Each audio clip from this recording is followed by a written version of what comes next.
Jadi presiden dekat sama PKI. Ini saya ngomong belak-belakan.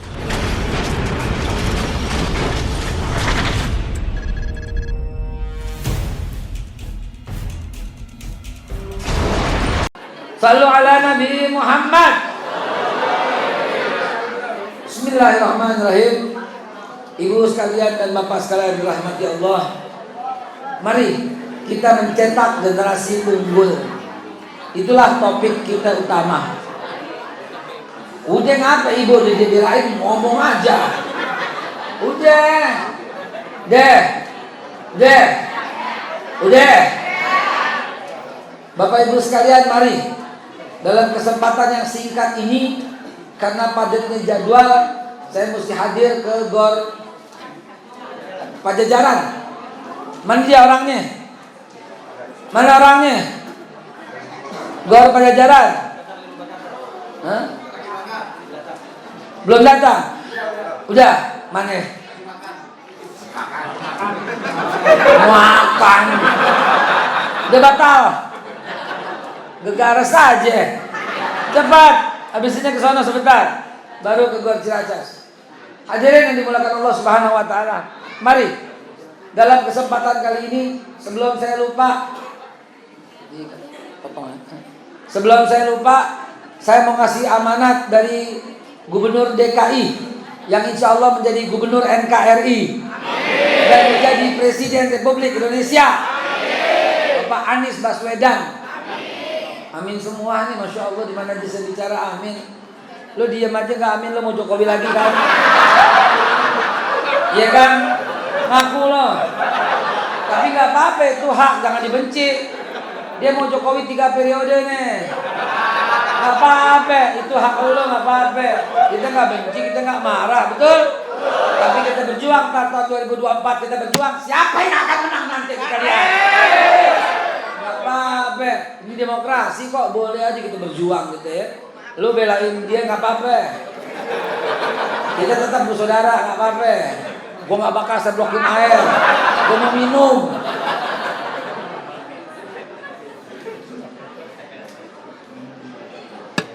Tetap kita bersaudara, ya. Hadirin dimulakan Allah, saya mau memberikan amanah daripada beliau bahwa satu, virus yang sedang terjadi, sedang beredar, jangan disikapi dengan lebay. Di Depok kena 2 orang, sekampung pindah, itu lebay namanya. Langsung mal-mal pada sepi, itu lebay namanya.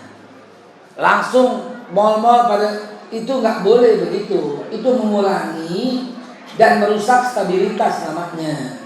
Langsung borong masker, nggak usah. Kan ente sehat. Masker tuh buat orang sakit, ya, bukan buat orang sehat. Orang sehat boro-boro beli. Bukan cuma itu, beli telur berlebihan. Ini ikhtikar namanya.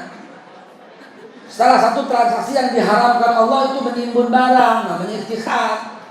Transaksi lainnya itu akadnya tajris, akadnya goror, akadnya tagrir, ya, riswah, itu segala macam transaksi. Ada 9 macam transaksi yang diharamkan oleh Rasulullah. Salah satunya itu ikhtikar ini, ya, haram, dosa besar kata Nabi. Ente nggak perlu dinimbun barang banyak-banyak, buat apa? Merusak stabilitas. Beli mie sampai berkarton-karton. Iya, beli telur biasanya enggak, yang normal aja. Ya, yang normal aja. Lu beli mie terus, tiap hari makan mie terus, bumbunya digodok begitu terus. Corona enggak, sakit ginjal pada. Ya. Jadi jangan berlebihan, biasa aja. Yang penting hiduplah dengan Islam yang bersih. Ya, hiduplah dengan Islam yang bersih, yang cuci tangan. Karena di Wuhan sono, tempat pusatnya berasal virus dari Wuhan, dari Cina. Yang orang Cina belum dilarang di mare. Cuman Korea yang dilarang, Iran yang dilarang, Italia yang dilarang. Cina asalnya masih kelayar keluyur di mare. Ya, masih ada, masih banyak, ya. Itu yang Islam di sono nggak banyak nggak kena, ya. Yang di sono, ya. Yang saya bilang orang yang menjalankan Islam, Ya. Ada orang Islam kena mungkin dia nggak menjalankannya, bagaimana wallahu alam bisawab. Tapi kalau wudu itu luar biasa. Ente minimal 10 kali cuci tangan kan? Dalam sekali wudu kan? Betul nggak? Nih cuci tangan. Berkumur gimana? Berkumur gimana? Cuci lagi kan tangannya kan, kena lagi kan, kumur. Masuk ke hidung gimana? Air lo masukin ke hidung gitu. Enggak kan? Masukin, cuci lagi tangan, kena lagi, cuci lagi tangan. Basuh muka bagaimana? Kena tangan lagi, basuh muka. Tangan sampai sikut lagi, basuh kepala gimana? Tangan lagi, basuh telinga gimana? Tangan lagi, basuh kaki gimana? Tangan lagi diselingin. Bersih nggak tangan Islam? 5 kali sehari minimal. Belum ntar yang menjaga wudhu, belum yang kentut, belum yang apa. Kan kalau kentut cuci tangan lagi, betul? Cuci muka lagi, betul? Cuci itu betul seluruhnya. Jadi cuci tangan itu akan menjadi orang yang sangat bersih. Kenapa dia kena juga cuci tangannya asal-asalan, wudhunya asal-asalan? Saya punya pengakuan nih. Pengakuan orang Islam, orang Indonesia yang kena, yang sampai sekarang belum balik. Yang di Wuhan kan balik nih. Ini ada rekamannya. Dia belum bisa balik. Kenapa? Karena waktu itu dia centang, ada formulir, dia centang, masih psikiater. Apa yang dirasa sekarang? Dia centang batuk, sampai sekarang belum pulang, masih di Wuhan. Dan dia rekam sendiri. Kenapa sebabnya? Saya menyesal waktu itu saya belum sholat, dan sekarang saya sudah sholat. Itu. Tuh, coba saudara hati-hati ya. Generasi unggul adalah generasi yang sholat. Jadi pesannya begitu, jangan suka lebay, berlebihan, biasa saja. Yang penting kalau Anda merasa sakit, khususnya sakitnya pilek, batuk, nggak hilang-hilang, dan suhunya tinggi banget, dipegang 80 derajat, berapa? Itu mah kompor ya. Dipegang di atas 36, 37, 38, 39, itu udah mulai panas dan batuk. Nah, itu ke dokter. Atau ini kan di Bogor, saya nggak tahu. Kalau di Jakarta tinggal telepon 112, datang ambulan datang jemput. Kalau di Jakarta kan gubernurnya gubernur NKRI, kan gubernurnya gubernur Indonesia. Di sini begitu nggak?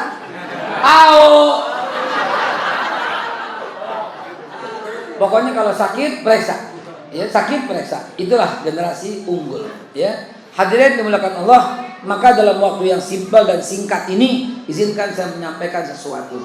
Ini yang hadir sedikit, saya jadi nggak semangat, begitu? Kagak peduli, masa bodoh. Ya, insya Allah, lillahi ta'ala, kita nggak pernah mikir jumlah. Kita nggak pernah, mesti gede kok enggak. Yang semua yang kita pikirkan, siapa yang lebih dulu mengundang, itu yang kita hadir. Jadi karena saya lebih dulu diundang sama yang di GOR, maka saya wajib hadir di GOR. Jangan sampai yang di GOR bisa batal karena gara-gara yang belakangan mengundang. Namun karena tumben jumlahnya dekat, waktunya dekat nih kemarin, dan juga dipesan oleh Abitam, saya jangan lupa hadir di Cimanggu, maka saya hadir. Juga beliau juga datang ke tempat kami di Tebet, ya. Jadi saya hadir, menghargai dan menghormati orang yang hadir. Namun tidak bisa lama, izinkan saya menyampaikan satu aja. Generasi unggul itu adalah generasi yang ayo silakan. Generasi unggul adalah generasi yang solehah. Generasi unggul adalah generasi yang istiqomah. Generasi unggul adalah generasi yang takwa. Generasi unggul adalah generasi yang generasi yang itu dia. Itu kesimpulannya. Ya Allah, ibu benar banget. Kasih hadiah nggak sama ibunya? Bu, saya kasih hadiah. Akuan. Enggak dipokok, enggak pakai gelas. Kasih mana hadiah?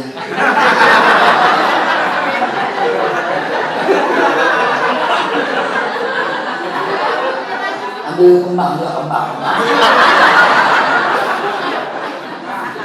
Betul, dari situ mulainya. Yang lain ngikut. Ya, dari situ mulainya yang lain ngikut. Allahu Akbar. Apa yang dia bilang tadi? Pada dengar nggak? Dari situ mulainya. Bukan dari banyak-banyakan ngaji, bukan banyak-banyakan sholat, bukan banyak-banyakan sujud, bukan. Dari situ mulainya yang namanya generasi unggul. Dan itu yang lagi dirusak oleh orang-orang yang jahat dengan Islam.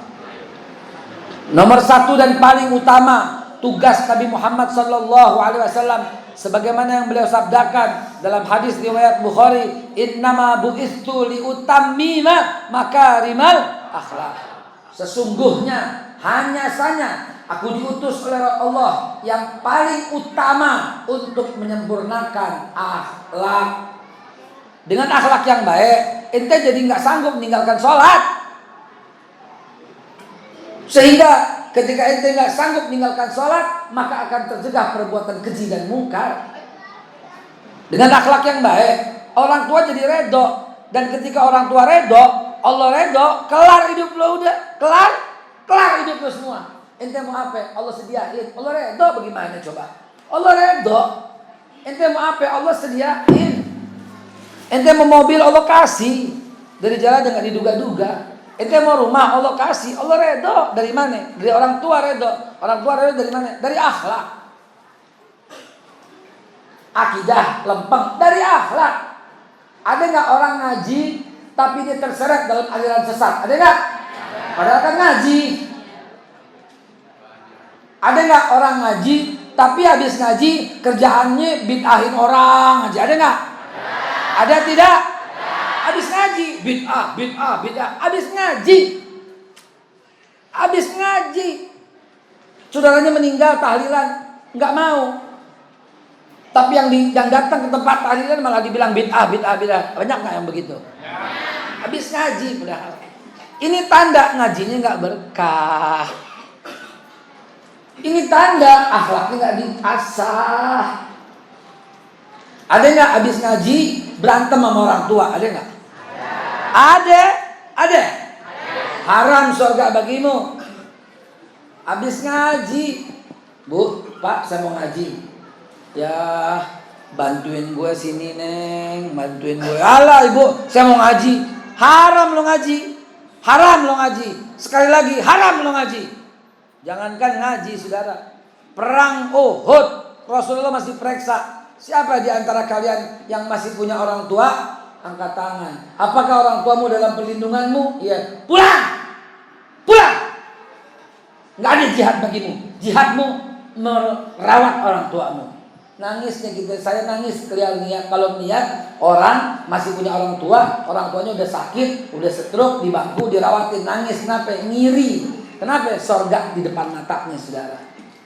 Berapa banyak orang ngerawat emaknya sendiri, emaknya udah stroke, bapaknya udah stroke, datang ke Ustadz berkata, Ustadz tolong doakan yang terbaik Ustadz. Kurang ajar loh.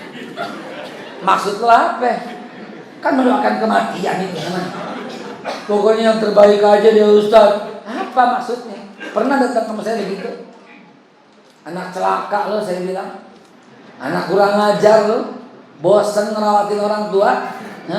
Lo masih kecil, siapa yang cewokin? Lo belum bisa makan, siapa yang suapin? Siapa coba? Air susu yang termahal di dunia itu air susu ibu.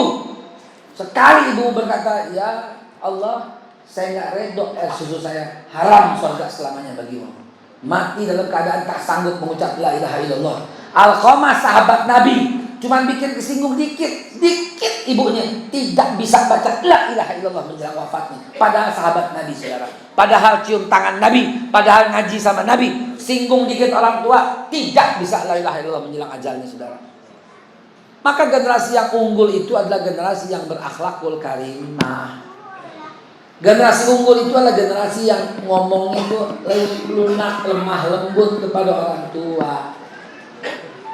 Generasi yang unggul itu dia nyuciin baju emak, nyerikain baju bapak, ngepel, nyuci, beresin, siapin makanan, baru bilang, Mak, saya ngaji ya. Tuh generasi unggul.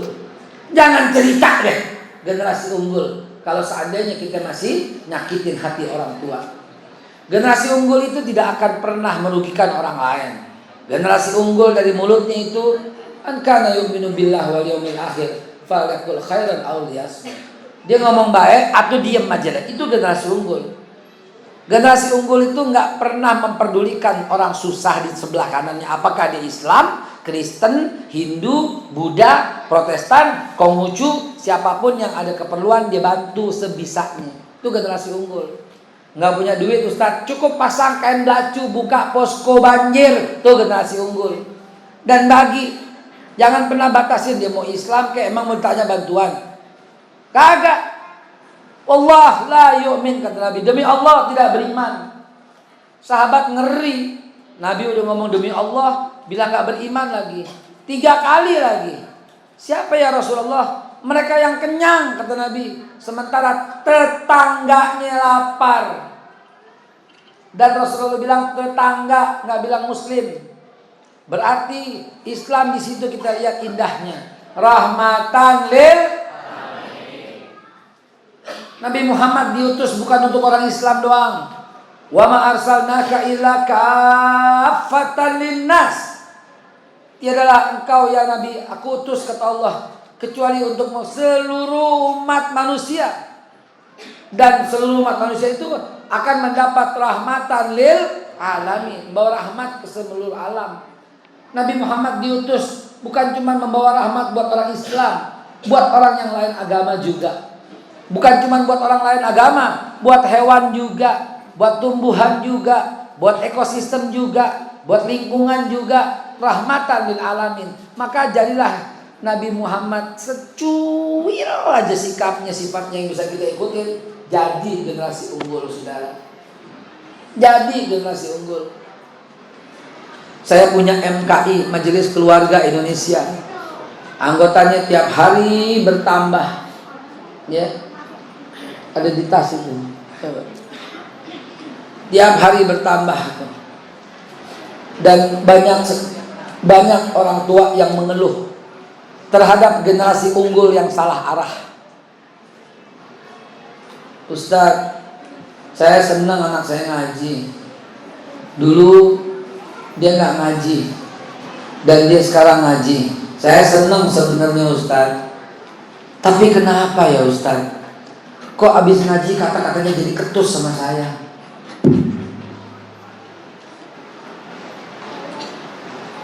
Dulu sih santun Ustaz. Dulu gak pernah ngelawan Ustaz. Tapi setelah ngaji, kata-kata saya salah semua Ustaz. Begitu ngaji, alah ibu, ada hadisnya enggak? Malah bapak, ada hadisnya enggak? Alah ibu awam, ibu ini gak ngerti agama. Alah bapak tuh gak ngerti agama. Bapak tuh bid'ah melulu. Kata ustadz saya, kata ustadz ini, kata ustadz itu. Seolah-olah ustadz ngadu sama saya. Seolah-olah ustadz ilmu yang saya ajarkan dulu tuh semua salah ustadz. Saya mesti bagaimana menyikapinya ustadz? Begitu saya suruh, saya dibalik tanya, ibu ngaji Yasin doang malam Jumat, ada hadisnya nggak? Digituin Ustaz. Dulu mah dia mau baca. Saya baca wujud kidam bako, itu bid'ah Bu. Nggak ada kayak gitu, Nabi nggak pernah ngajarin. Kok jadi ketus ya Ustaz? Udah anaknya sekarang sering ngaji Ustaz. Jenggot juga dipelihara sampai panjang. Bukan saya nyindir jenggot, saya juga pengen jenggotan yang lebat. Tapi nunggunya di mare melulu. Pengen beokan itu keren gitu. Kayak Ustadz Hadian tuh di belakang tuh, teman saya tuh, jenggotnya halus keren banget. Saya nggak ada, sekalinya ada sebelah kiri mulu kayak tompel gue jadi nyetar. Ya Allah ya Rabbi. Bukan saya bilang ini ada yang begitu. Saya cuma cerita. Ada ibu, bapak yang ngadu sama saya begitu. Kata ustadz saya, ini sok ngaji tapi menciptakan generasi yang pemecah belah. Tuh Suriah awalnya kayak begini. Awalnya kayak begini. Sama saudara main kafirin, alah itu kafir. Pakai protek lagi, ini masjid sunnah. Lah emang ini masjid apa makruh? Itu ustadz sunnah. Lah emang gua kenapa haram?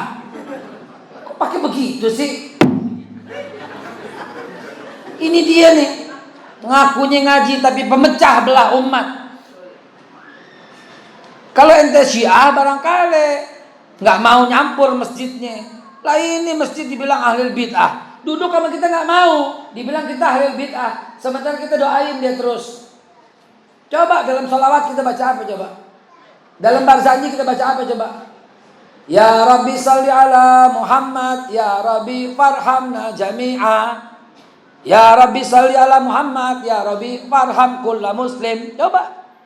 Ya Rabbi salli ala Muhammad, Ya Rabbi faghfir. Siapa? Ya mendoakan semua, hapuskan semua orang yang berdosa. Coba kita doain semuanya.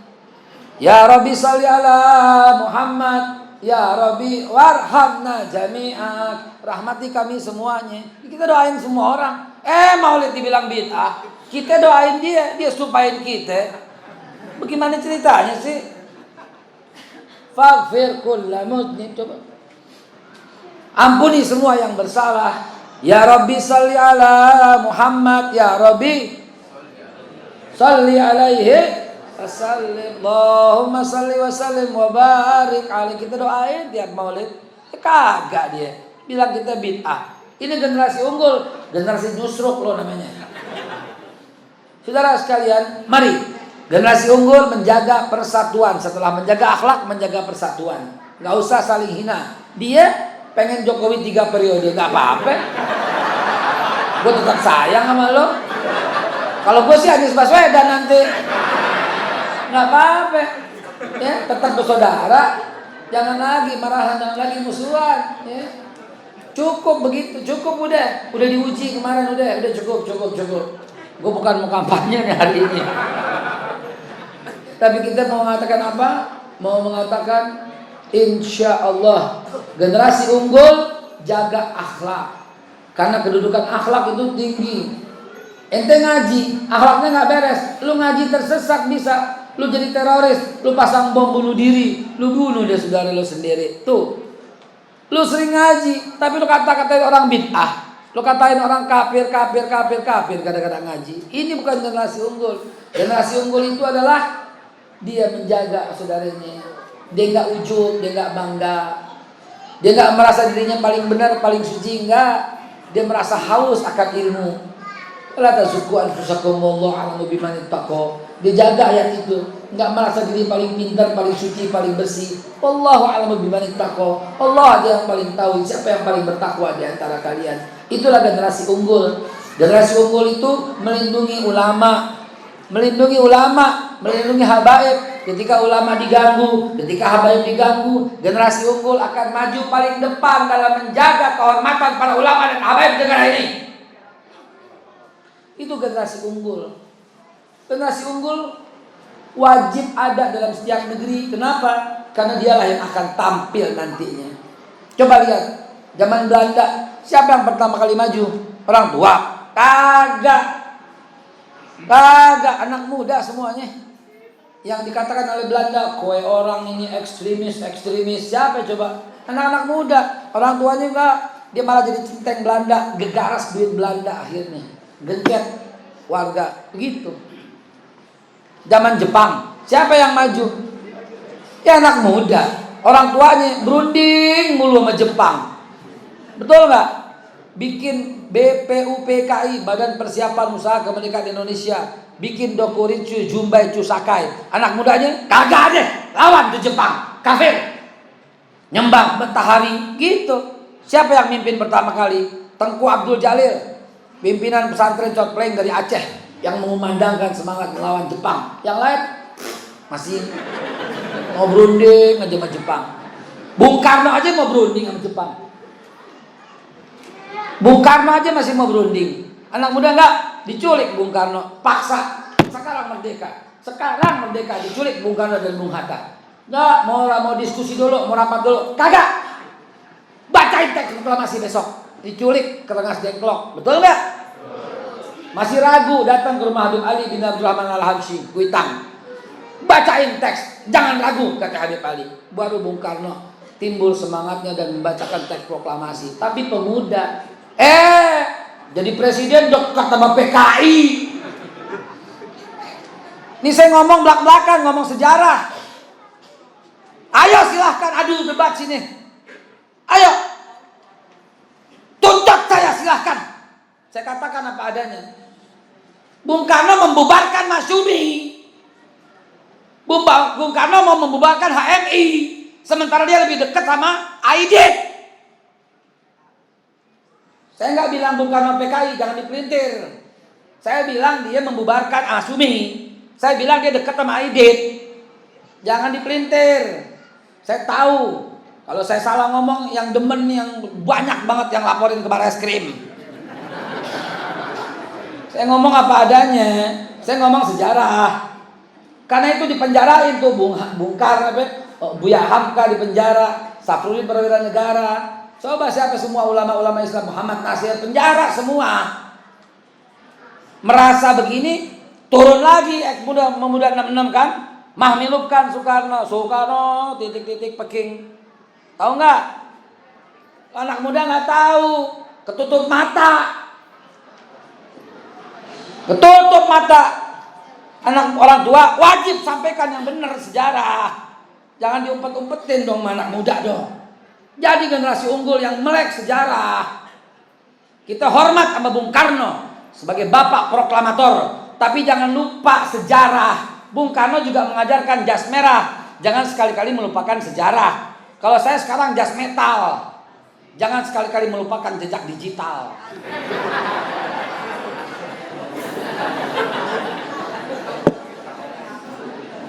Dia ngomong apa adanya, saudara. Akhirnya keluar anak muda eksponen 66. Dia teriak turunkan Soekarno. Dia teriak mahmilupkan Soekarno. Jadi Pak Harto presiden. Pak Harto difitnah di akhir hayatnya. Digulingkan. Oleh siapa? Anak-anak muda yang gak ngerti sejarah. Digulingkan. Orang baik, lagi jaya-jayanya Indonesia, dituduh korupsi, dituduh harta yang luar biasa, dituduh begini begitu. Cari, katanya punya duit di Swiss, sampai sekarang kagak ada. Katanya punya duit di luar negeri, sampai detik ini kagak ada. Kayak orang Amerika nuduh Irak punya senjata pemusnah massal, sampai sekarang gak ketemu. Nuduh Saddam Hussein, sampai sekarang kagak ada. Nuduh Osama bin Laden yang menghancurkan, sampai sekarang gak terbukti. Akhirnya minta maaf, memberikan uang ganti rugi kepada keluarga Osama bin Laden karena telah memfitnah. Sampai sekarang Pak Harto masih difitnah luar biasa. Turun akhirnya. Siapa yang turun? Anak muda juga yang menduduki gedung DPR. Sekarang berjaya mereka itu loh. Dari dulu saya nggak ikut. Saya ikut demo, tapi demo yang di sebelah sini. Saya ikut demo waktu itu. Ikut demo untuk apa? Saya demo, saya jaga anak mahasiswa turun. Ingat banget saya diundang waktu di Poltek UI, ya, dengan apa akademi perawat apa itu di kampus. Itu saya ngajar di 8 universitas zaman itu. Saya yang bilang jangan ikut turun. Ternyata ada korban di Trisakti, nggak sanggup dibendung lagi. Mereka turun semua ke jalan dan jatuhlah Pak Harto. Nangis saya, bukan bersyukur karena saya tahu siapa dia. Orang tua saya pas pampres, orang bapak saya juga di pas pampres. Jadi tahu bagaimana kualitasnya beliau. Sudahlah pemuda unggul, saya nggak mau buka luka-luka sejarah. Yang penting sekarang tidak ada lagi yang demikian. Sekarang waktunya bersatu padu. Setuju? Jangan pernah musuhan lagi. Setuju? Siapapun presidennya, yang ente pilih, yang anti pilih, semuanya menjadi satu. Setuju? Semua doakan pemimpin kita yang sekarang ini. Doakan semoga dia menjadi mukmin, ya, muttaqin. Setuju? Itu yang sekarang kita pentingkan. Hari ini tiada lagi yang zaman-zaman seperti dulu. Saya cerita sejarah sedikit agar pemuda itu melek sejarah, dari sejarah asli, dari orang-orang yang memahami sejarah, dari orang-orang yang tidak menutup-nutupi sejarah. Yang saya sampaikan adalah hak, ya. Tetapi saudara sekalian, kalau haknya tertumbang dengan yang batil, maka kewajiban kita untuk menumbangkan segala kebatilan. Kenapa? Karena memang perintah dari Allah Subhanahu wa taala. Jal haq wa zaqal batil, innal batila kana zahuqa. Demikian, mudah-mudahan yang saya sampaikan ini manfaat buat antum semua. Dan jangan sekali-kali lupa bahwa apa? Bahwa Allah Subhanahu wa taala menghendaki kita berbeda. tapi tetap berbineka tunggal tetap. Allah ciptakan kita bersuku-suku, berbangsa-bangsa. Ayuhan nas, inna khalaqnakum min zakari wa unsa wa ja'alnakum syu'uban wa qabaila lita'arafu. Allah ciptakan kita berbeda-beda, bersuku-suku, berbangsa-bangsa buat saling kenal, buat saling ta'aruf, buat saling berjaga kebaikan. Ingat, Indonesia tidak boleh pecah. Dari Aceh sampai Papua adalah NKRI harga mati, dengan Pancasila sebagai perekat bangsa, sebagai perekat dan landasan, sebagai dasar negara juga. Tapi jangan dirubah menjadi salam Pancasila. Kebablasan itu namanya. Cukup. Assalamualaikum warahmatullahi wabarakatuh. Selamat pagi, selamat siang kepada saudaraku yang beragama Kristen, Hindu, Buddha, Protestan. Cakep Buddha ini. Salam Pancasila. Ya kalau gue gak mau, suka-suka gue dong. Betul gak? Itu kan cuma saran dari mereka yang gagal paham. Baik hadirin, mudah-mudahan Allah subhanahu wa ta'ala satukan kita. Jangan pernah menghina kepala negara, jangan pernah menghina para menteri, karena itu bukan akhlak generasi unggul. Akhlak generasi unggul pantang menghina, pantang mencela, pantang memaki, pantang hoaks, pantang menyebarkan berita bohong. Generasi unggul adalah falyakul khairan aw liyasmut. Paham saudara sekalian? Alhamdulillah. Wassalamualaikum warahmatullahi wabarakatuh.